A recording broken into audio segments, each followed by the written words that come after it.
नमस्कार, आपने देखना शुरू कर दिया है BRG न्यूज़। दिन भर की कुछ अहम और ख़ास खबरों के साथ BRG न्यूज़ रूम में आप सबका स्वागत है।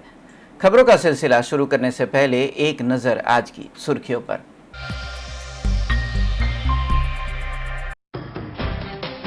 आज से नवरात्र त्योहार का हुआ प्रारंभ। शहर के माई मंदिरों में भक्तों ने कोरोना दिशा निर्देशों के पालन के जरिए किए पूजन अर्चन।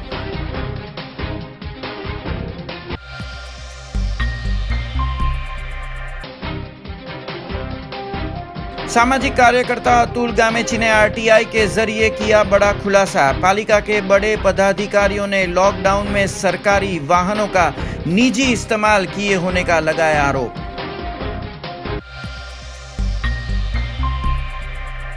विधानसभा उपचुनाव की करजन बैठक के उम्मीदवारी पत्रों की जांच प्रक्रिया पूर्ण। 18 उम्मीदवारी पत्रों में से 5 हुए अस्वीकृत। 11 उम्मीदवारों के बीच होगी राजनीतिक जंग। अब देखते हैं खबरें विस्तार से। खबरों की शुरुआत करते हैं मां शक्ति की आराधना के पर्व नवरात्र से। जी हां, आज से नवरात्र का प्रारंभ हुआ है।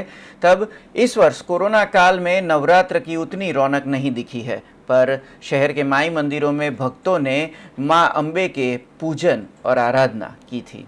आज से मां शक्ति और भक्ति की आराधना के पर्व नवरात्र शुरू हुए हैं।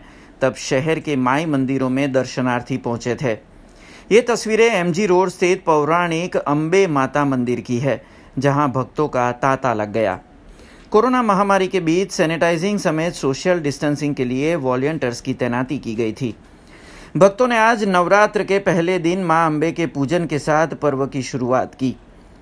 वहीं इस जगह पर हर वर्ष बीते 500 से अधिक सालों की परंपरा इस साल टूटने जा रही है। अंबे माता मंदिर में पुरुषों के विशेष गरबे का आयोजन होता है, जो इस वर्ष कोरोना संक्रमण के चलते आयोजित नहीं किए जाएंगे। વડિયાની પોળથી અંબા માતા મંદિરના સર્વ ભક્તોને જય શ્રી હરિ। જેમ કે આપ સૌ જાણીએ છીએ, આપણે સૌ બધા જાણીએ છીએ કે આજથી નવરાત્રિનો પર્વ આરંભ થયો છે અને ઘણી સંખ્યામાં લોકો માતાજીના દર્શન કરવા આવે છે। તો લોકોને અમારી એ જ અપીલ છે કે આ કોરોનાની જે મહામારી ફેલાઈ રહી છે એને ધ્યાનમાં રાખતા બને એટલી માતાજીની સાધના ઉપાસના ઘરેથી કરે અને જો અહીંયા મંદિરે માના દર્શન કરવા આવે તો જે વ્યવસ્થા ગોઠવાઈ છે એની અંદર અમને સાથ આપે, અમને સહકાર આપે અને સરકારશ્રીની ગાઈડલાઇનનું પૂરેપૂરું પાલન કરે। ભક્તોની વ્યવસ્થામાં એમ રીતે ગોઠવણી કરાવવામાં આવી છે કે જ્યારે ભક્તો માતાજીની લાઈનમાં ક્યુમાં દર્શન કરવા માટે એન્ટ્રી લે છે ત્યારે એમનું થર્મલ સ્ક્રીનિંગ થાય છે।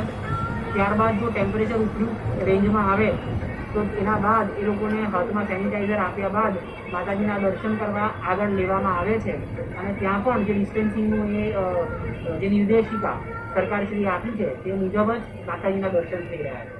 તો લોકોને પાછી અમારી અપીલ કે બને તો ઘરેથી દર્શન કરે, માતાજીના ઉપાસના કરે અને જો આવે તો વ્યવસ્થામાં અમને સાથે સહકાર આપે। આ વર્ષે પ્રથમવાર એવી રીતે થવાનું છે કે માતાજીના પરંપરાગત ગરબા યોજાશે નહીં, તેના માટે સર્વ ભક્તોએ નોંધ લેવી। अब ये तस्वीरें मांडवी गेट स्थित मेलड़ी माता मंदिर की है, जहां भक्तों को दर्शन हेतु प्रवेश दिया गया, पर कोरोना संक्रमण के दिशा निर्देशों का पालन करते हुए।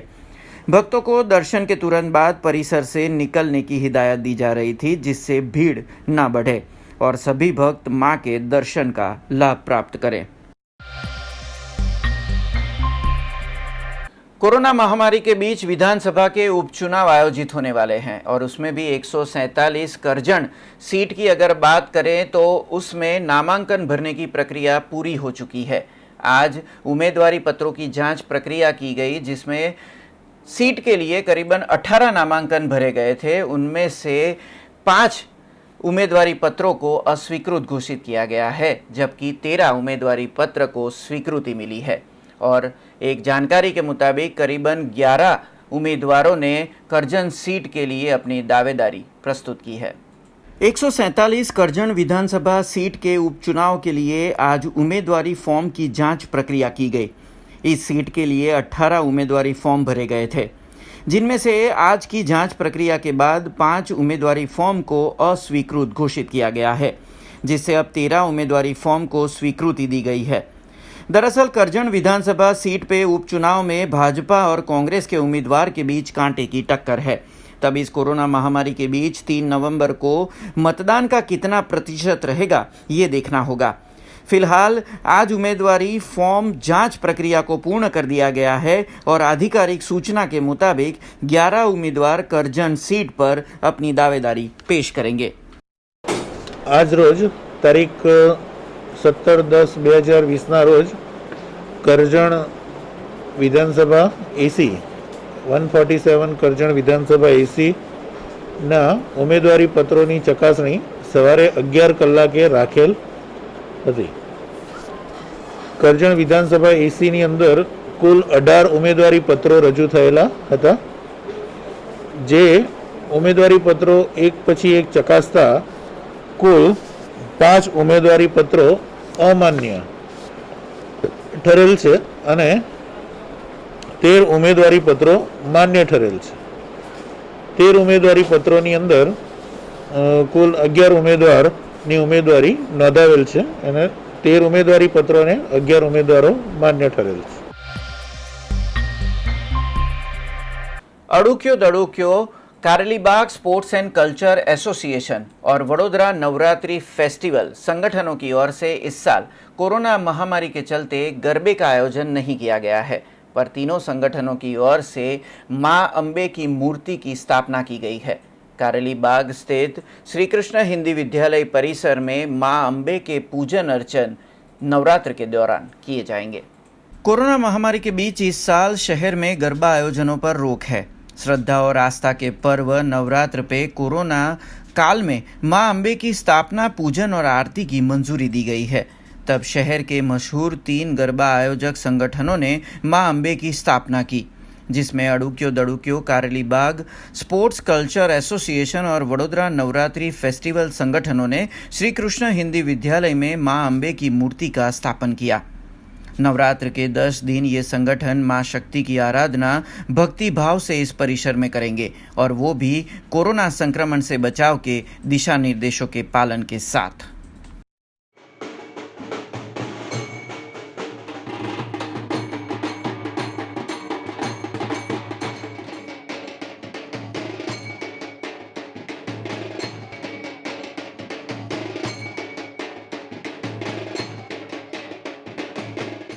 અડુક્યો દડુક્યો બાળ ગરબા મહોત્સવ તથા વડોદરા નવરાત્રિ ફેસ્ટિવલ તથા Karelibaug sports and culture association દ્વારા જે આ 3 ગરબાનું આયોજન વડોદરા શહેરમાં બહુ મોટા પાયે કરવામાં આવતું હતું, પણ આ વખતે આ મહામારી કોરોનાને લીધે અમે ત્રણેય આયોજકોએ ભેગા થઈને અમે એક જ જગ્યાએ મા જગદંબાની પૂજા અર્ચના કરવા માટે નક્કી કરીને આજે અમે માતાજીની સ્થાપના અહીંયા આપણે શ્રી કૃષ્ણ હિન્દી વિદ્યાલયમાં કરી છે।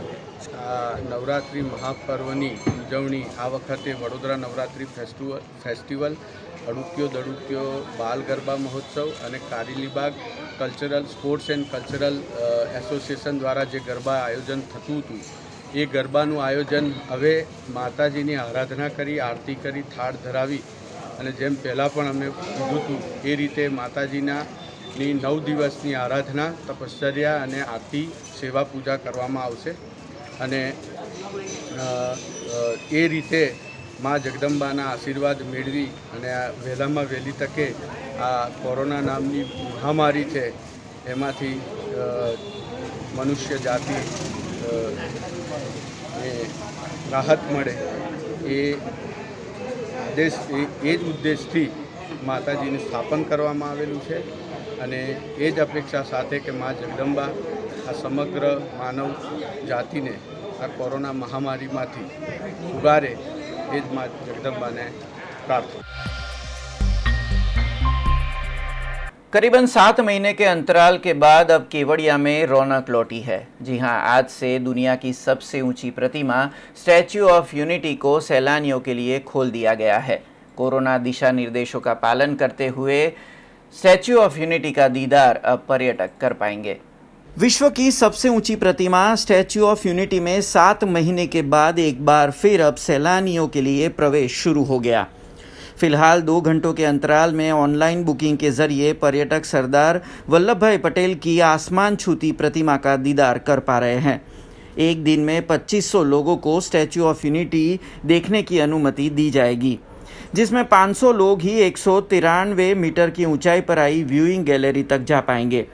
हालांकि जब तक ये खबर बन रही है तब तक 30 से ज़्यादा पर्यटकों ने स्टैच्यू ऑफ यूनिटी का दीदार कर लिया है। कोरोना संक्रमण के दिशा निर्देश के हर पहलुओं को स्टैच्यू ऑफ यूनिटी परिसर के हर क्षेत्र में जांचा और परखा जा रहा है। प्रवासन क्षेत्र में सबसे ज़्यादा लोग जहां बीते मार्च से पहले विजिट करने आए थे, ऐसे स्टैच्यू ऑफ यूनिटी को आज से एक बार फिर खोल दिया गया है, जिससे अब केवड़िया में सैलानियों की आवाजाही एक बार फिर शुरू हो गई है। આજે પહેલો દિવસ છે લોકડાઉન પછીનો, જ્યારે સ્ટેચ્યુ ઓફ યુનિટી પબ્લિક માટે ઓપન કરી આપવામાં આવેલું છે અને બધી જ રીતે વ્યવસ્થા જો આપણે ઓવરઓલ જોઈએ તો ખૂબ જ સારી રીતે મેનેજમેન્ટ થઈ રહ્યું છે. સોશિયલ ડિસ્ટન્સિંગનું પ્રોપરલી પાલન થઈ રહ્યું છે અને હરેક જે ટુરિસ્ટ આવે છે અહીંયા એમનું હેલ્થનું પેલું કોન્શિયસ એ લોકો રાખીને જ બધું વ્યવસ્થા કરેલી છે કે હવે એકદમ સિક્યોરલી બધું રીઓપન અહીંયા પ્રોપરલી સરકારશ્રીની ગાઈડલાઇન મુજબ વ્યવસ્થિત ચાલુ કરી આપવામાં આવ્યું છે અને ખૂબ જ વ્યવસ્થા સારી છે. नवरात्रि के दिन आज हमारा स्टैच्यू ऑफ यूनिटी शुरुआत हुई है उसकी, और मैं बहुत खुश हूँ इस चीज़ को लेकर कि मैं अपने फैमिली को लेकर आया हूँ और सुबह सुबह ये हम देखने जाने वाले हैं अभी जस्ट स्टैच्यू ऑफ यूनिटी, जो वर्ल्ड का सबसे टॉलेस्ट स्टैच्यू है. जैसे ही हमें मालूम पड़ा कि ये शुरुआत हो रहा है तो हम लोगों ने फ़र्स्ट टिकट्स बुक किया और हम चाह रहे थे कि ये आके हम लोग सबसे पहले देखें. और इम्पोर्टेंटली एक और चीज़ अच्छी बात है कि यहाँ पर कोरोना को लेकर जो सुरक्षा किया है, जो लोगों का मतलब चेकिंग से लेकर मास्क पहनना और sanitising, everything, every norms are being followed. For that I am very thankful to the management here. That's it. Thank you. खबरों का सिलसिला यूं ही जारी रहेगा, पर उससे पहले लेंगे कमर्शियल ब्रेक, तो देखते रहिए BRG न्यूज़।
ब्रेक के बाद फिर से आप सबका स्वागत है।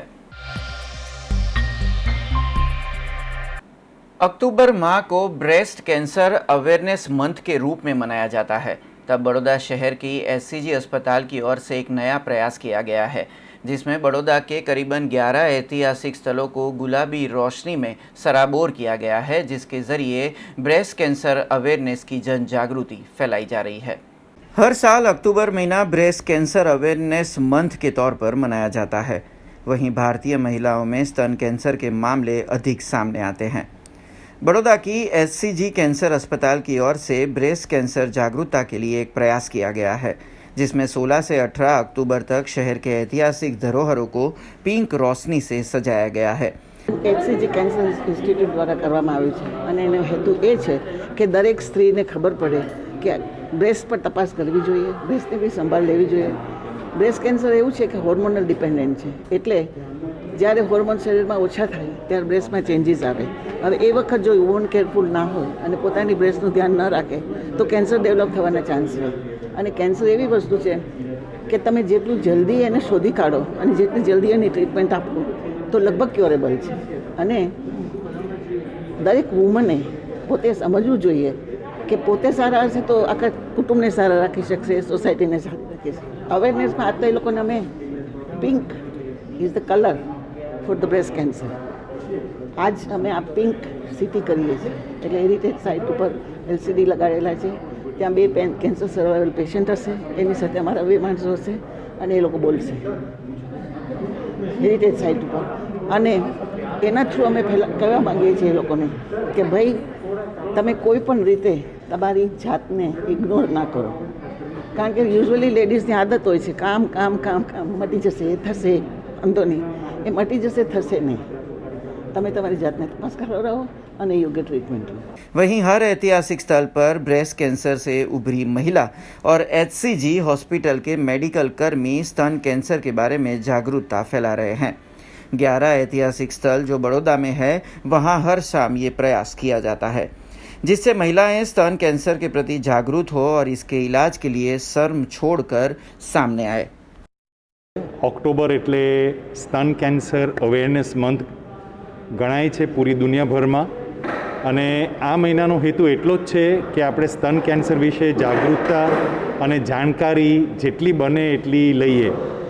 આ કેન્સર પ્રિવેન્ટેબલ કેન્સર છે, આ કેન્સર અર્લી ડિટેક્શનથી ક્યોરેબલ છે, એટલે એને માટે જે બી આપણે રેગ્યુલર ચેકઅપ્સ કરવા જોઈએ, જે બી આપણે કેર લેવી જોઈએ એ બધાએ કરવી. અને એ નિમિત્તે અમે આજે આ એક પ્રોગ્રામ ગોઠવ્યો છે પિંક સિટી, જેની દ્વારા આપણે વડોદરામાં જે હેરિટેજ સાઇટ્સ છે એ બધી 3 દિવસ માટે પિંકમાં લાઇટઅપ થશે દરરોજ રાત્રે. હેતુ એટલો જ છે કે જ્યારે લોકો જુએ ત્યારે યાદ આવે કે હા સ્તન કેન્સર અવેરનેસ મંથ છે અને પોતાનો ચેકઅપને બધું એ વ્યવસ્થિત રીતે કરાવે.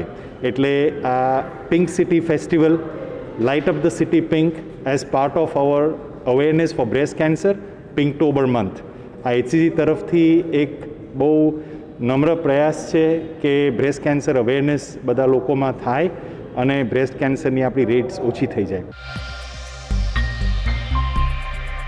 अधिक माह के आखिरी दिन यानी कि अमास के दिन अहमदाबादी पोल स्थित द्वारकाधीश मंदिर में विशेष पूजन अर्चन किए गए थे.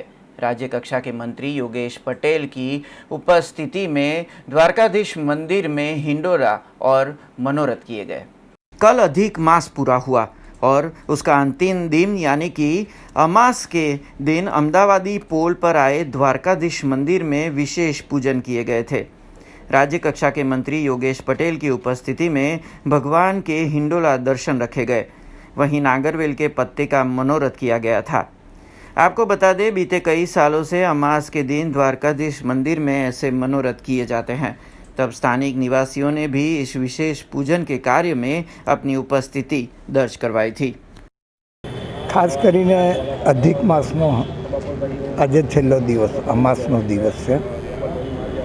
ભગવાન દ્વારકાધીશનું મંદિર રહી અમદાવાદીપુરમાં બહુ પુરાનું મંદિર છે. અહીં આગળ આ પૂરના તેમજ 5 પૂરના ભાવિક ભક્તો વર્ષોથી અહીં પૂજા કરે છે. ભગવાનને દ્વારકાધીશને ઝુલાવાનો મનોરથ આજે નાગરવેલના પાનમાંથી તમે જોઈ શકો છો. ભક્તો દ્વારા આ મનોરથ કરવામાં આવ્યો છે. વર્ષો વર્ષ લગીને અહીં મનોરથ જ્યારે પણ અધિક માસ આવે અને શ્રાવણ મહિનામાં 10 દિવસ અહીં આ ઉત્સવ ઉજવાશે હવેથી.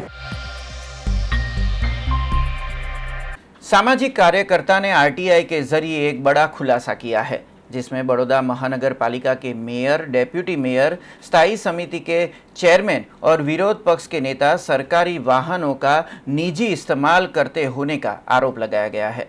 बड़ौदा महानगर पालिका के मेयर, डेप्यूटी मेयर, स्थायी समिति चेयरमैन समेत विरोध पक्ष के नेता पर सामाजिक कार्यकर्ता ने गंभीर आरोप लगाए हैं, जिसमें कोरोना काल में लॉकडाउन में सरकारी गाड़ियों के निजी इस्तेमाल का खुलासा किया गया है.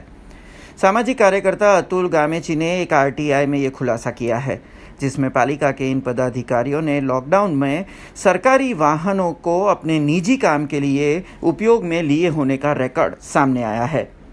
कोरोना के लॉकडाउन में जब पूरा देश घरों में बंद था, तब ये पदाधिकारियों की गाड़ियां बड़ौदा समेत राज्य के विभिन्न जिलों में घूमी है, जिसका खुलासा लॉग बुक के जरिए हुआ है.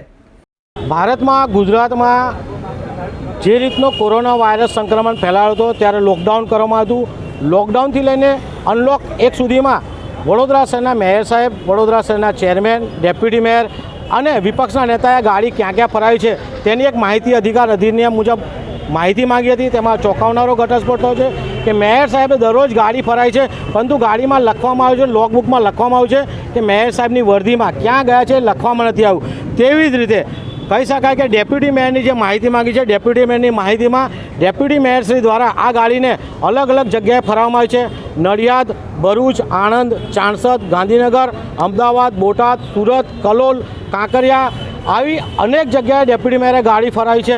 સાથે જ કહી શકાય કે ચેરમેનશ્રી દ્વારા દરરોજ આ ગાડી ફરાવવામાં આવી છે, ત્યારે આ ગાડી ક્યાં ફરી છે તેની કોઈ જ માહિતીમાં ઉલ્લેખ કરવામાં નહીં હતો.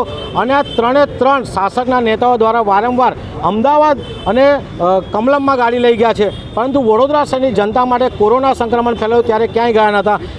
આવી જ રીતે જ્યારે વિપક્ષનો રોલ વિરોધ કરવાનો છે ત્યારે વિપક્ષ પણ આ ગાડી વડોદરા શહેરમાં વારંવાર ફરાય છે અને વિપક્ષનો જે ગાડી ફરાય છે તેની લોકબુક 3જા અને 4થા મહિનાના કોઈ જ પેજ અહીંયા મળતા નથી.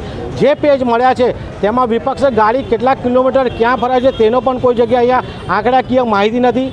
અમારે વડોદરા શહેરના મેયર સાહેબ, ચેરમેન સાહેબ, ડેપ્યુટી મેયર અને વિપક્ષના નેતાની વિનંતી છે કે વડોદરા શહેરની જનતાને વેરાના રૂપિયા જે છે એનો સદુપયોગ કરે તેવી અમારી માંગ છે. કહી શકાય કે 4 સત્તાધીશો દ્વારા જે ગાડી વાપરવામાં આવી છે, લાખો રૂપિયાનો ડીઝલના ઈંધણનો વપરાશ થયો છે, ત્યારે જે લોકો ગાડીઓ બહાર લઈને ગયા છે તે ઈંધણના રૂપિયા પણ કોર્પોરેશનમાં મૂકવામાં આવે તેવી અમારી માંગ છે.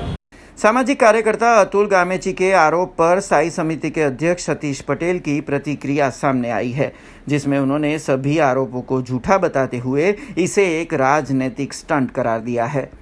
अब कौन सच्चा कौन झूठा ये तो वक्त बताएगा, पर नागरिकों के पसीने की कमाई जो टैक्स के जरिए पालिका के पास आती है उसका सही इस्तेमाल हो ये ज़रूरी है, वरना ये जनता है इसे सत्ता पे बिठाना भी आता है और सत्ता से उतारना भी आता है. આક્ષેપ એમના પોતાના વાહિયાત છે. એમની પાસે કોઈ મારા આધાર પુરાવા નથી. એવું કહે છે કે ઘેર ગાડી 100% મારી ઘેર ગાડી એટલે મૂકું છું, મારા જેવું કામ કોઈ નહીં કરતા હોય.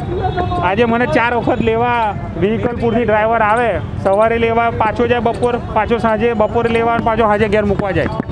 4 ટાઈમનું ડીઝલ તમે ગણી લો. એ ડીઝલનો બચાવ કરવા માટે મારા ડ્રાઈવરને મારા પોતાના ઘરના 2000 રૂપિયા પેટ્રોલ આપું છું કે ભાઈ તું બાઇક લઈને આવી મારા ઘરે અને ગાડી લઈને આપણે અહીંયા આવીએ. આ રીતના કોર્પોરેશનના હિતની અંદર ગાડી ઘેર મૂકે છે, હું સ્વીકારું છું, પણ એની સામે ડીઝલ બચાવીને મારા ઘરના પણ 2000 રૂપિયા હું આપું છું. બીજો રહ્યો વિષય ગાંધીનગર. ગાંધીનગર તો કોર્પોરેશનના કામ માટે અમારે જવું પડે, એ કોઈને પૂછીને ના જવાનું હોય. હા, અમે અમારા પોતાના સ્વાર્થ ખાતર ગાડી વાપરતા 100% પ્રજાના પૈસાનો અમે દુરુપયોગ કરીએ એ પણ અમે સ્વીકાર લઈશું, પણ આવું કોઈ અમે કામ કર્યું નથી. આ ખોટા આક્ષેપો કરે છે. કોઈ પ્રશ્ન જ નહીં. મારી પોતાની 5 ગાડી પડી ભાઈ, હું પોતે નથી ફેરવી શકતો. સબૂત બતાવે ને, કીધું ને જાહેર જીવન છોડવા તૈયાર છું. એ જ રાજકારણ, એ પોતે જાહેર જીવન છોડવા તૈયાર છે. ઓપન ચેલેન્જ છે. कुख्यात आरोपी अज्जू कानिया की हत्या के मामले में ट्रांसफर वारंट के जरिए रावपुरा पुलिस ने सुनील परमार की गिरफ्तारी की है. सबूतों के आधार पर अब कोर्ट कार्यवाही के जरिए ये पूरा मामला चलाया जाएगा. बीते दिनों शहर के सेंट्रल जेल में यार्ड नंबर 12 में कुख्यात आरोपी अज्जू कानिया की हत्या कर दी गई थी, जिसमें बड़ौदा के ही हत्या के आरोपी सुनील परमार से एक अनबन में हाथापाई तक बात पहुंची और यार्ड में पड़े पत्रे के टुकड़े से सुनील परमार ने अज्जू कानिया का गला रेंग दिया.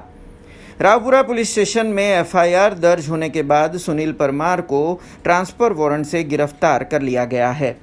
इस पूरी वारदात में सुनील परमार के साथ और 2 साथी आरोपी के नाम सामने आए हैं, जो किरण और आफताब बताए जा रहे हैं.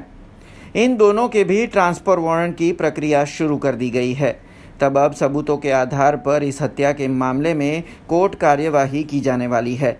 इस पूरे हत्याकांड और आरोपी की गिरफ्तारी के बाद बी डिवीज़न के एसीपी मेघा तेवर ने जानकारी दी थी. હાલમાં પોલીસને જે માહિતી મળી છે તે જોતાં કોઈ પ્રી પ્લાન હોવાનું બહાર આવેલ નથી. જેલના કેમેરા કોઈપણ સીસીટીવી ફૂટેજ ચાલુ કે બંધ, શું છે, કઈ હાલતમાં છે, કોઈ કેમેરો કેટલા દિવસથી બંધ છે, એની પણ ડિટેલમાં માહિતી લેવામાં આવે જ છે. જે હશે એ પેપર પર આવી જ જશે. કોઈ કેમેરા એવી રીતે ઇન્ટેન્શનલી બંધ હોય એવું પ્રાથમિક દ્રષ્ટિએ કોઈ જણાતું નથી. અને આ બાબતે કોઈ પ્રી પ્લાનનું કે આ લોકો વચ્ચે પણ અગાઉથી કોઈ પ્લાનિંગ થયેલાનું આરોપી કે ફરિયાદી કે સાહેદો સાથેનું પણ અગર કોઈ પ્રી પ્લાન હોય એવું પ્રાથમિક દ્રષ્ટિએ જણાતું નથી. હાલમાં આ ગુના અન્વયે અમે જે મુખ્ય આરોપી છે સાહિલ ઉર્ફે સોનિલ પરમાર એને અત્રે લાવેલા છીએ ટ્રાન્સફર વોરંટથી, અને હાલ એની પૂછપરછ શરૂ કરેલ છે. ત્યારબાદ એની જરૂરી પ્રોસિજર કરવામાં આવશે અને જરૂર જણાયથી રિમાન્ડ પણ ચોક્કસપણે માંગવામાં આવશે. એ પ્રમાણે છે એવી રીતે બીજા 2 આરોપીઓનો પણ ઉલ્લેખ ફરિયાદીએ કરેલો છે. એમના વિશે પણ વધુ પૂછપરછ કરીને એ લોકો જે કિરણ છે એમનો સહ આરોપી છે, જે ફરિયાદીના કહેવા મુજબ મારવામાં એનો પણ સાથ હતો, એ વ્યક્તિ કિરણ જે છે એ અમદાવાદનો પાસાનો આરોપી છે. એટલે એને ટ્રાન્સફર વોરંટથી લાવવાનો છે અને જરૂરી પ્રોસિજર શરૂ કરી દેવામાં આવેલ છે ગઈકાલથી જ. અને એની સાથે સાથે શિવા મહાલિંગમ જે છે ઉર્ફે આફતાબ, એ પણ અમદાવાદનો 302નો આરોપી છે અને ટ્રાન્સફર વોરંટથી લાવવાની તજવીજ શરૂ કરી દીધેલ છે. અને એને જ્યારે રાવપુરા પોલીસ સ્ટેશન તરફ મેળવવામાં આવશે ત્યારે ચોક્કસ જાણ કરવામાં આવશે. પૂછપરછમાં પ્રાથમિકપણે જેમ મેં પહેલાં પણ જણાવ્યું કે એ પ્રાથમિક રીતે એવું જણાવે છે કે એને ઉગ્ર બોલાચાલી થઈ હતી અને ગાળાગાળી થઈને એ દરમિયાન એકદમથી આવેશમાં આવી જઈને એણે આ પગલું ભરેલું છે. પતરું એકચ્યુઅલી એ કોઈ જગ્યાએ જમીન પર પડેલું હતું. પ્રાથમિક પૂછપરછમાં જણાવેલું છે એ કોઈ એવું ઘસીને તૈયાર કરેલી કોઈ ચપ્પુ કે છરી કે કોઈ હથિયાર નથી.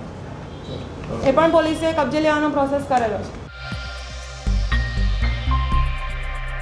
नवरात्र के त्योहार की शुरुआत में अब खबर आनंद ज़िले से आई है। आनंद ज़िले के खम्भोड़ज में चेहर माता मंदिर में नवरात्र के दौरान विशेष पूजन अर्चन होते हैं। तब कोरोना महामारी के दिशा निर्देशों का पालन करते हुए भक्तों ने चेहर माता के दर्शन किए थे। वैश्विक महामारी के बीच आज से शारदीय नवरात्र का आरंभ हो गया। 17 अक्टूबर से 25 अक्टूबर के दौरान जगजननी मां अम्बे की आराधना भक्त करेंगे। तब ये तस्वीरें आनंद ज़िले के खम्भोड़ज से आई है, जहां चेहर माता मंदिर में नवरात्र के विशेष पूजन का महात्म होता है। राज्य के भिन्न ज़िलों से कई भक्तों की आस्था इस मंदिर से जुड़ी हुई है। तब कोरोना महामारी के भिन्न दिशा निर्देशों का पालन करते हुए यहाँ भक्तों को दर्शन की अनुमति दी गई है। मंदिर प्रशासन ने भक्ति के साथ मां शक्ति की आराधना के लिए ज़रूरी व्यवस्था भी की है। અમે અહીંયા સરકારની ગાઈડલાઈન પ્રમાણે social distance, mask, sanitise machine પર મૂકેલું છે। દરેકને હાથ ધોઈને સેનેટાઈઝ થઈને જ મંદિરમાં પ્રવેશ કરો અને એ સોશિયલ ડિસ્ટન્સ જળવાય એ રીતની બધી વ્યવસ્થા કરેલી જ છે। ભક્તજનો માટે નવરાત્રિમાં એક જ પ્રાર્થના કે ભાઈ દરેકની મનોકામના પૂર્ણ કરે અને બસ એ આયા છે એમના માટે જે કંઈ આસ્થા લઈને આવ્યા હોય એ માતાજી પૂર્ણ કરે એવી અમે પ્રાર્થના કરીએ। पादरा के पास आए रणू में तुलजा भवानी मंदिर में नवरात्र के दौरान विशेष पूजन अर्चन होते हैं। तब रणू मंदिर प्रशासन की ओर से कोरोना दिशा निर्देशों का सख्ती से पालन करवाते हुए भक्तों को तुलजा भवानी माता के दर्शन के लाभ दिया गया था। ये तस्वीरें पादरा के पास आए तुलजा भवानी मंदिर की है, जहां नवरात्र के आरंभ में भक्तों ने मां के दर्शन किए थे। नवरात्र के दौरान श्रद्धालु जगदम्बा मां के अलग अलग रूपों के पूजन अर्चन करते हैं। तब रणु तुलजा भवानी मंदिर परिसर में कोविड-19 गाइडलाइन का पालन करते हुए भक्तों ने दर्शन का लाभ लिया था। भक्तों ने समूची सृष्टि को कोरोना मुक्त करने की इच्छा तुलजा भवानी मां से की थी। मानी कृपाथी अने सरकारश्रीना सहयोगथी આપણે આ નવરાત્રિ મંદિરના આંગણમાં આપણે ઉજવી શકીએ છીએ અને તે બદલ હું સરકારશ્રીનો આભાર માનું છું। આજથી આસો સુદ એકમ માતાજીના સાનિધ્યમાં નવરાત્રિ મહોત્સવ ઉજવાશે, જેમાં 8:30 થી 9:30ની વચ્ચે માતાજીની સ્થાપના થશે। ત્યારબાદ 11 વાગે માતાજીનો થાળ થશે। ત્યારબાદ સાંજનો આરતી તથા પ્રસાદ અને આજની શરૂઆત આ શુભ નવરાત્રિની આજથી શરૂ થશે। આપ સૌને મારી નમ્ર વિનંતી છે કે આપણે પોતાની તબિયત સાચવીએ અને એ જ રીતે આપણે મંદિરમાં પ્રવેશીએ, સોશિયલ ડિસ્ટન્સિંગ આપણે જાળવીએ, માસ્ક પહેર્યા વગર આપણે મંદિરમાં પ્રવેશ ન કરીએ, જેથી આપણી તબિયત આપણે શુભ રીતે સાચવી શકીએ. અને આ આસો સુદ આઠમ શુક્રવારે માતાજીના સાનિધ્યમાં ઉજવાશે અને દશેરા રવિવાર એ ઉજવાશે. बड़ौदा महानगर पालिका की अतिक्रमण विभाग की टीम ने वार्ड नंबर 6 के अतिक्रमण हटाए थे, जहां पर स्थानिक निवासी सोसाइटियों में किए गए अवैध अतिक्रमण हटाए गए. बड़ौदा महानगर पालिका की अतिक्रमण विभाग की टीम ने अटलादरा विस्तार में अवैध अतिक्रमण हटाए थे, जहां वार्ड नंबर 6 में आते रिहायशी सोसाइटी के कंपाउंड वॉल और गेट समेत दबाणों को दूर किया गया था.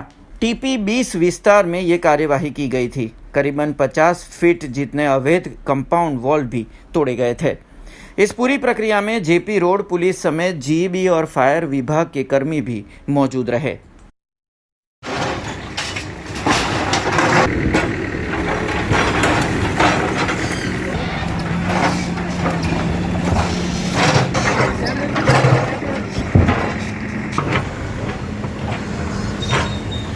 વડોદરા મહાનગરપાલિકાના પશ્ચિમ ઝોનમાં સમાવિષ્ટ વહીવટી બોર્ડ નંબર 6ના વિસ્તારમાં આવેલ TP scheme number 20 Atladara, Hiranagar અને પાર્વતીનગર સોસાયટીના 12 મીટરના રસ્તા રેસામાં કરવામાં આવેલા કમ્પાઉન્ડ વોલ, ઓટલા, ગેટ વગેરેના દબાણો દૂર કરવા માટેનો પ્રોગ્રામ જમીન મિલકત ટીપી દ્વારા બનાવવામાં આવેલો.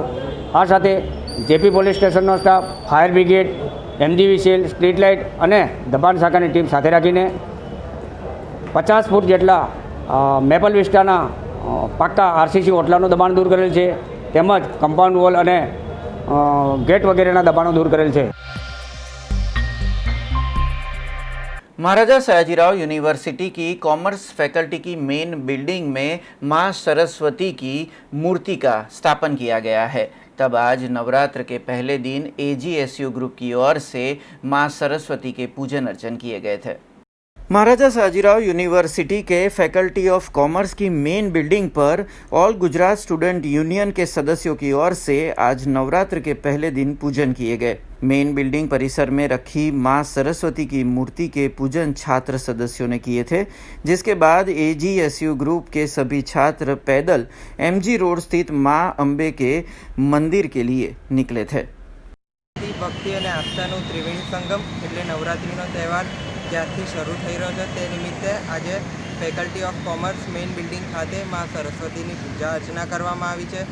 ત્યારબાદ અહીંયાથી પગપાળા અંબા માતાનું મંદિર જે છે એમજી રોડ સ્થિત ત્યાં પદયાત્રાનું એક આયોજન કોમર્સ ફેકલ્ટીના એફઆર શ્રી પંકજ જયસ્વાલના અધ્યક્ષસ્થાને કરવામાં આવી રહ્યું છે, જેથી આ કોરોનાની જે મહામારી છે જે દૂર થાય અને વિદ્યાર્થીઓનું જે શૈક્ષણિક કાર્ય છે પુનઃ શરૂ થઈ જાય એવી પ્રાર્થના કરવા. પ્રથમ દિવસની શરૂઆત થઈ છે, જેના કારણે એમએસ યુનિવર્સિટીનો જ્યારે અમારો વિદ્યાર્થી સંઘ ઓલ ગુજરાત સ્ટુડન્ટ યુનિયન દ્વારા યુનિવર્સિટી કેમ્પસમાં મા સરસ્વતીની જે પ્રતિમા છે ત્યાં એમની પૂજા આરાધના કરવામાં આવી અને એમને વંદન કરવામાં આવ્યું કે યુનિવર્સિટીનું જે શિક્ષાનું મંદિર છે, વિદ્યાનું મંદિર છે, ત્યાં બાજુ લગભગ પાછલા 6 મહિનાથી એ બંધ પડી છે, વિદ્યાર્થીઓ અભ્યાસ કરવા માટે આવતા નથી અને સાથે સાથે મા અંબેની અમે પ્રાર્થના કરીએ છીએ અને અહીંથી અમે પગપાળા જઈએ છીએ જે વડોદરા શહેરમાં પ્રાચીન અંબે માતા સ્થિત અંબે માતાનું મંદિર છે ત્યાં જવાના છે અને અમે હાલ અહીંથી શરૂઆત કરી રહ્યા છે અને મા અંબેને બી પ્રાર્થના કરીશું કે વહેલીથી વહેલી તકે આ કોરોના જેવી મહામારી છે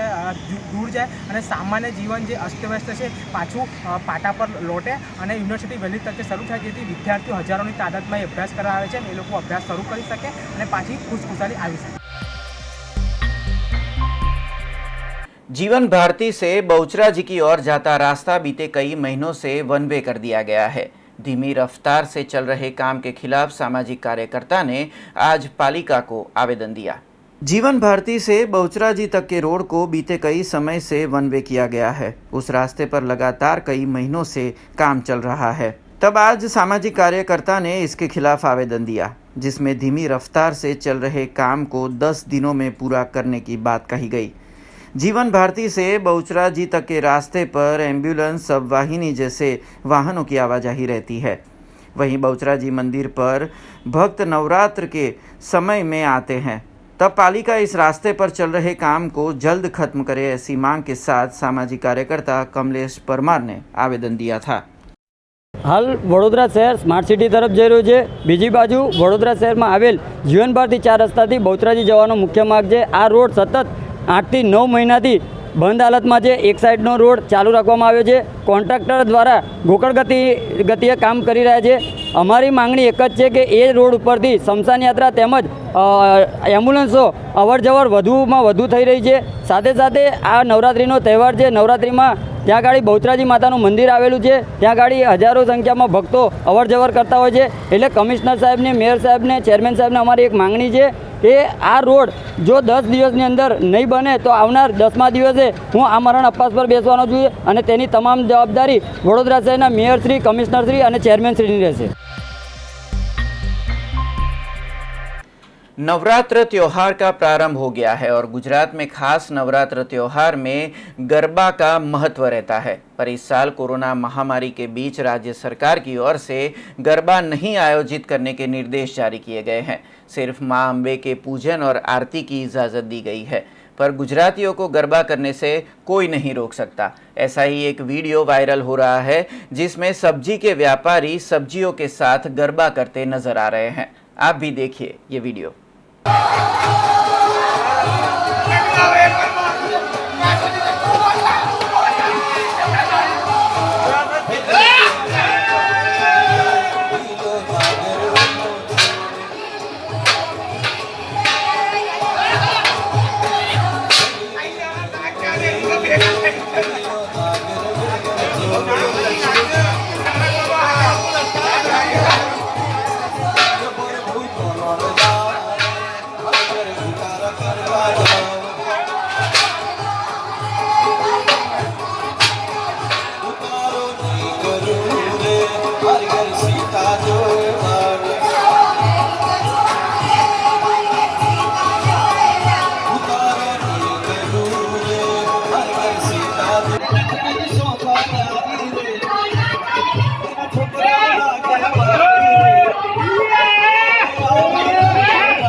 खबरों का सिलसिला खत्म करने से पहले एक नजर आज की खास खबरों पे।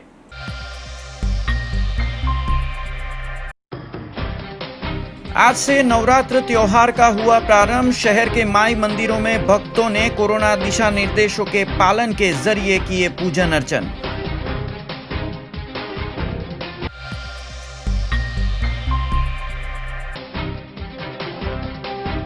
सामाजिक कार्यकर्ता अतुल गामेची ने आरटीआई के जरिए किया बड़ा खुलासा। पालिका के बड़े पदाधिकारियों ने लॉकडाउन में सरकारी वाहनों का निजी इस्तेमाल किए होने का लगाया आरोप।